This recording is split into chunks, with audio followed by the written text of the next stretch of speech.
Turkish Airlines presents Business Africa.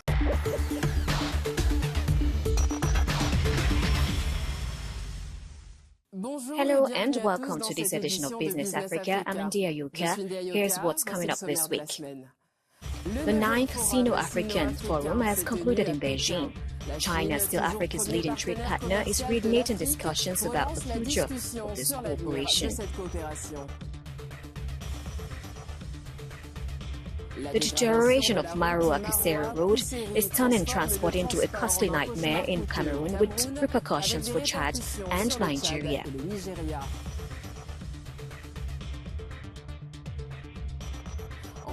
Later in the show, we'll head to Ouagadougou to explore a 100% vegetarian restaurant that is changing dietary habits in Burkina Faso.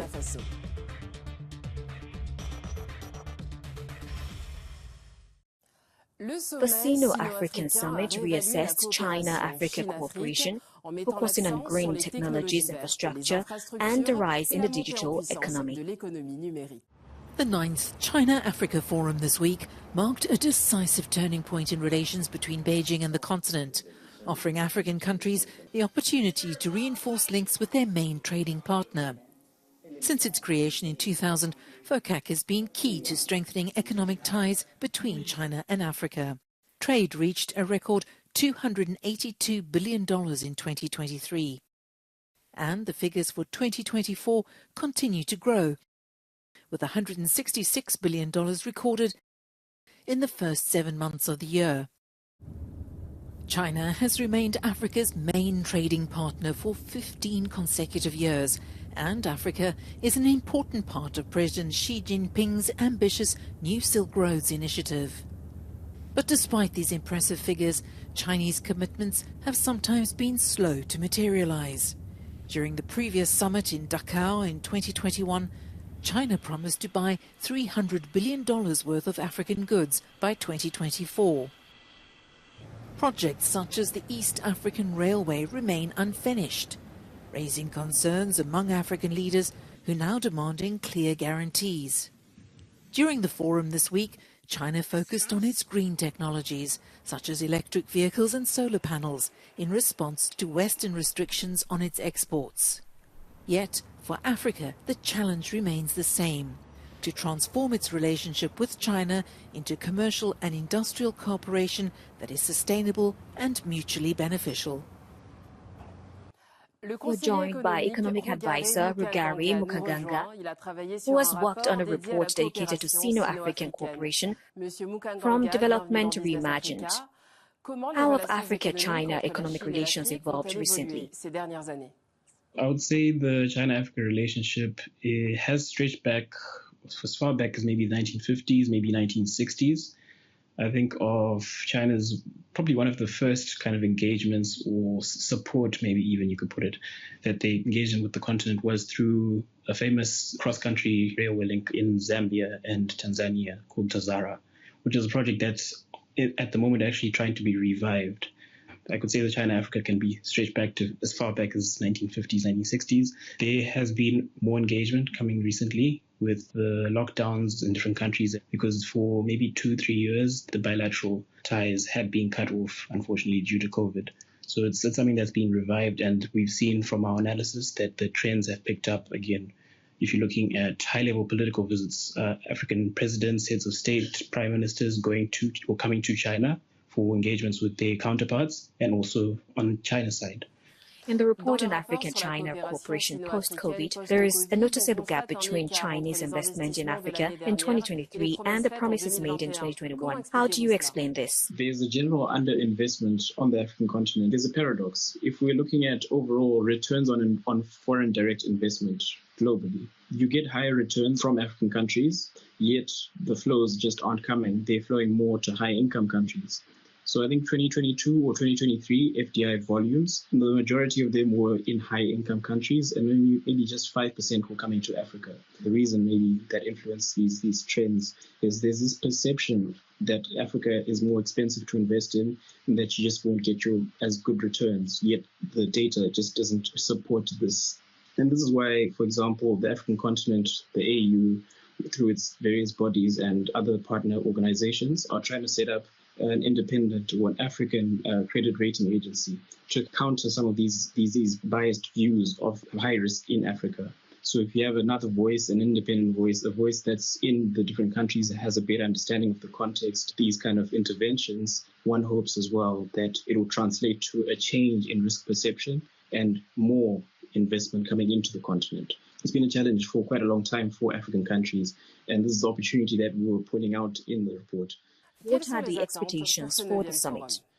Trade, I would say, is a priority, looking at exports to China and also imports from China. We're looking to have expanded ties. There was, from the previous FOCAC, there were commitments to set up, for example, green lanes, or exist a mechanism to fast-track the movement of goods from Africa to China. I would expect a continuation of this mechanism and maybe, in a way, opening it up a little bit more, making it easier for goods to go from one side to the other. Maybe further harmonization of trade-related policies on both sides. So I would expect these kind of policies or mechanisms from the previous FOCAC to continue because they've been working. We've done some consultations with African and Chinese stakeholders within these spaces on both sides, and they've indicated that these mechanisms are good. There's also the issue of value addition of goods, especially from African side, exports going into China, where traditionally, not just with China, but generally our exports are largely mineral commodities or maybe raw products, raw materials.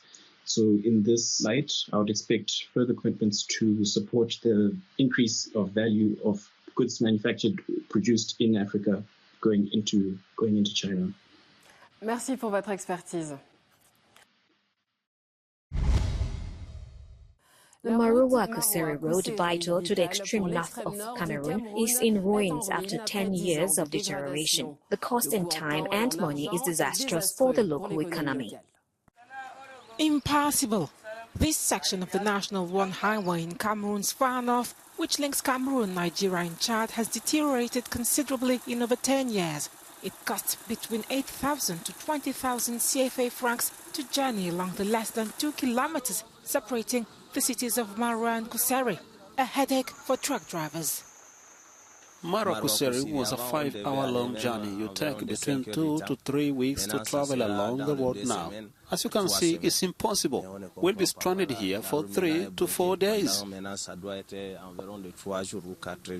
The state of the road here in Kousseri has meant transportation difficulties and bankruptcy for many local businesses which transport goods from Nigeria bound to Cameroon and Chad. There are perishable goods being transported, so you can imagine the economic impact which leads to the ruin of certain economic operators and some of the players in the transport sector. Over 20,000 trucks transit along this axis every year, transporting some 1 million tons of goods between 3 countries via Cameroon, with losses estimated over 350 billion CFA francs. According to World Bank figures, this corridor represents 35% of the GDP of these countries. If we are talking about customs, on the Cameroon side in 2023, 350 billion CFA francs were at stake on this axis. It being impassable is a major economic disaster. This leads to the development of a black market. To repair this axis, an invitation to tender was issued in June. Bids will be examined this September.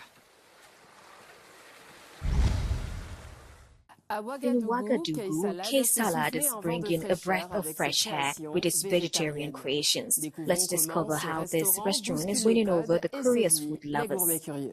In Burkina Faso, most of the population primarily eats at regular restaurants and street food stalls, with meat, chicken and fish being the main items on the menu. However, in Ouagadougou, a unique restaurant has decided to break the routine. K-Salad is the only place in the country that specializes in vegetarian dishes, both hot and cold, reinventing some African dishes without any animal products.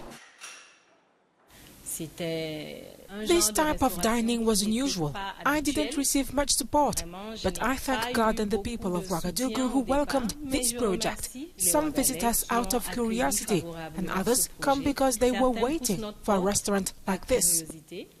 D'autres viennent parce qu'ils attendaient cela.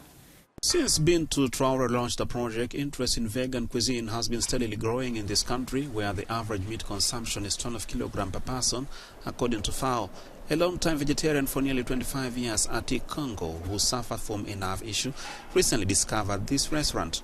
There was a small restaurant where I could get a small vegetarian menu, but I hadn't come across a large restaurant just like this in Ouagadougou. I heard about this online and I came to check it out.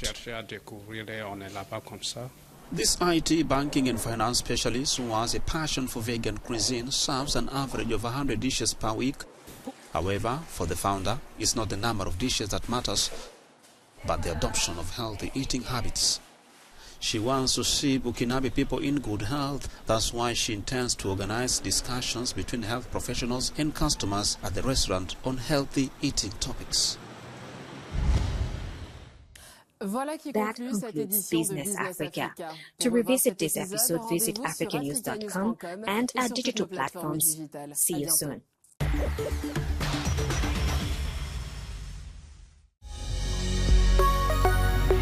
Business Africa was presented by Turkish Airlines.